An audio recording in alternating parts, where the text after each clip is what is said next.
कि जब हमारा विशुद्धि चक्र अशुद्ध होता है, उसका नाम ही विशुद्धि है, तो सारी विशुद्धियां आती हैं हमारे वाणी से। हम वाणी बोलते हैं, उसका पालन नहीं करते, उसको पूरा नहीं करते, बंधते रहते हैं, बोलते हैं बंधते रहते हैं। इसीलिए बोला विशुद्धि। विशुद्धि वाणी को जो है संयत रखो, देखो जो बोल रहे हो करोगे कि नहीं, जो बोल रहे हो उसको स्वीकार करो, अंदर कथनी करनी एक रखो, और व्यापक में वस्तु देखो तो उसको बोलो, व्यापक में वस्तु नहीं देखो तो उसको छोड़ दो। तो वो जो है बंधन है। यदि हम व्यापक में वस्तु को नहीं देख पा रहे हैं, मतलब परमात्मा तत्व में अगर हम उसको देख पा रहे हैं कि यह केवल एक पिंड मात्र है, तो बंधन है। लेकिन हम व्यापक में देख रहे हैं कि भाई बस सब अपनी अपनी लहरें हैं, एक लहरें हैं, एक लहरें हैं, लेकिन लहर ने अपने आप को लहर मान लिया, यही उसकी भूल है। मानव ऋषि ने मान लिया कि वो मानव ऋषि है, तो मानव ऋषि जो है वो जम गया बर्फ की तरह, लहर जो है जम गई। अब वो लहर जो है वो कैसे मिलेगी? समुद्र में रहते हुए भी वो जमी हुई है। तो एक जो है जमी हुई लहर है, कोई दूसरी जमी हुई, सारी जमी हुई लहरें जो है वो सड़ रही हैं, आगे नहीं बढ़ पा रही, वो भारी हो गई हैं, वहीं पे जम गई हैं। तो परमात्मा तत्व में वो रमण नहीं कर पा रही। परमात्मा तत्व में जो रमण है वो विशुद्धि चक्र से ही होता है, इसीलिए इसका नाम विशुद्धि चक्र है। ये आपको आकाश तत्व से जोड़ता है। तो आकाश तत्व से जुड़ने के लिए आपको जो है शब्द का जो है बहुत ही सोच समझकर प्रयोग करना होता है, और शब्द को दबाना भी नहीं होता है। इस साधना में किसी भी चीज का दमन नहीं किया जाता है। क्रोध आने के पश्चात उसके फल और परिणाम को भोगने की सहर्ष स्वीकृति हमको उस क्रोध के बंधन से छुड़ा देती है। भाई क्रोध आया, ठीक है, बहुत जो है कुछ भी गलत हो गया, हम उसको भोगने के लिए तैयार हैं। मैं स्वीकार कर रहा हूं कि भाई क्रोध आया तो गलत हो गया, अथवा क्रोध आया तो ऐसा हो गया। तो वो जो है एक सहर्ष प्रामाणिक जो व्यक्ति है, उसके जीवन में अध्यात्म कभी मरता नहीं है। जो अंदर बाहर से संयत है कि भाई जैसा है वैसा ही मैं प्रकट हो रहा हूं, तो उसके अंदर कोई ग्रंथि नहीं है। लेकिन बीच में किसी को कुछ बताने के लिए, सुधारने के लिए यदि हम कहीं भी अशुद्ध बातों का उपयोग करते हैं, तो वह विशुद्धि चक्र को अशुद्ध कर देता है। तो जिसके कारण विशुद्धि चक्र वो संकुचित होकर केवल जो है शरीर में रोग बनाता है। तो विशुद्धि चक्र को हमेशा खुला रखें। इसीलिए हमारे पारिवारिक परंपरा में बचपन से ही बच्चों को सिखाया जाता था कि बेटा झूठ नहीं बोलना चाहिए, झूठ पाप है। तो पाप का एक कारण है कि वो ग्रंथि बना रहे हैं। लेकिन आज तो परिवार में झूठ ही सिखाया जा रहा है। लोग कह रहे हैं कि झूठ के बिना कुछ चलता नहीं है। अलग अलग ढंग से सब झूठ ही लोगों को संस्कार में दिया जा रहा है। इसीलिए आध्यात्मिक पतन हो रहा है।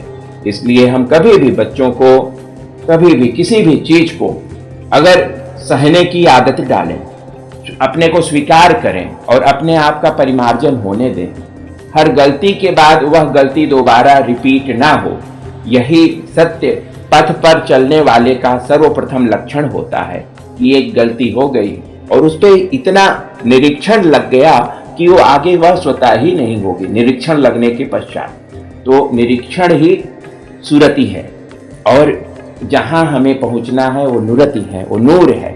उसका कोई नाम नहीं है, वो अनाम लोक है। तो वो अनाम लोक है, तो वहां पर पहुंचने वाली जो सुरति है वो सब अनामी है।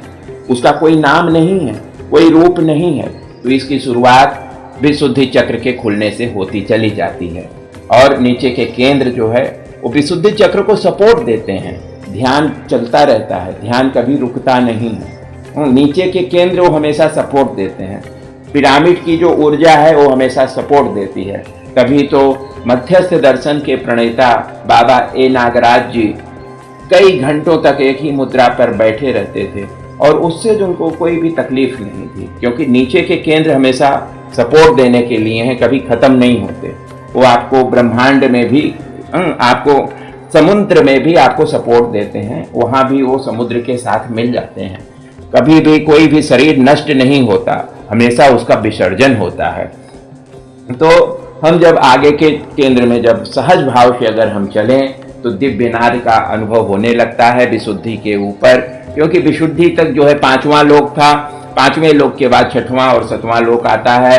6वें लोक में जो है स्वयं परमात्मा आपके पास जो है इशारा करते हैं कि आइए जो है हम आपका स्वागत कर रहे हैं।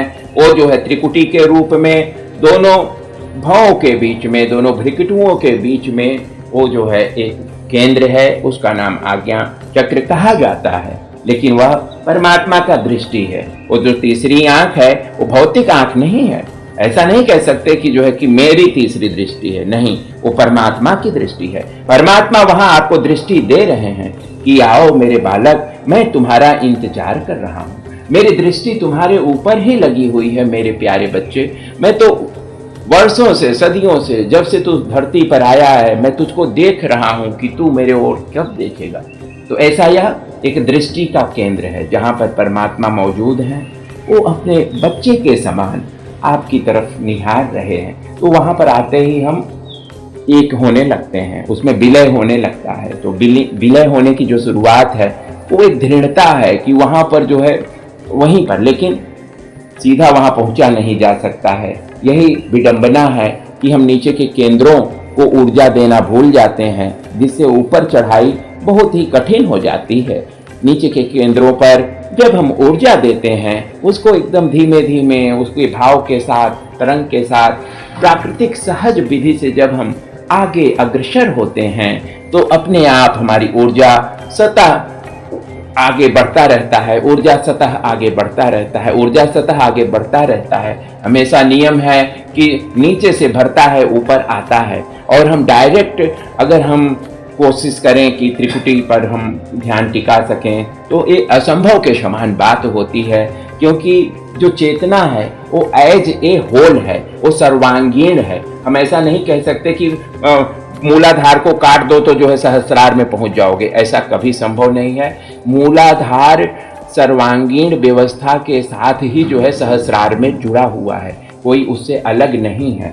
तो एक जो सबका एक एक उपयोग है, तभी इस धरती पर है, तभी इस शरीर में है।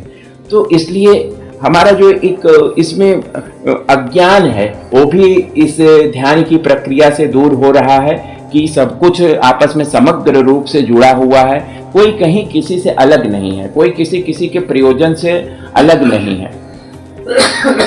तो इससे एक आंतरिक समाधान अपने आप विकसित होता चला जा रहा है। और आंतरिक समाधान जब विकसित होता है तब ऊर्जा संकल्प करती है, तब वहां से संकल्प शुरू होता है। तो जो संकल्प का केंद्र है वो आज्ञा चक्र है। उससे पहले सब जो है बर्बलिंग है, केवल जैसे मुंह से बोलते हैं और जो है वो हवा में निकल जाता है, उसका कोई सिद्धि नहीं होती। तो जो संकल्प का केंद्र है वो भी आज्ञा चक्र है। आज्ञा चक्र में अवस्थित हुआ व्यक्ति, जो भी व्यक्ति आज्ञा चक्र में ध्यान करता है, उसके बोले हुए शब्द जो है वो सार्थक हो जाते हैं, कहीं ना कहीं कल्याण के अर्थ में हो जाते हैं। वहां से अकल्याण नहीं होता है, वहां से कोई श्राप नहीं निकलता है।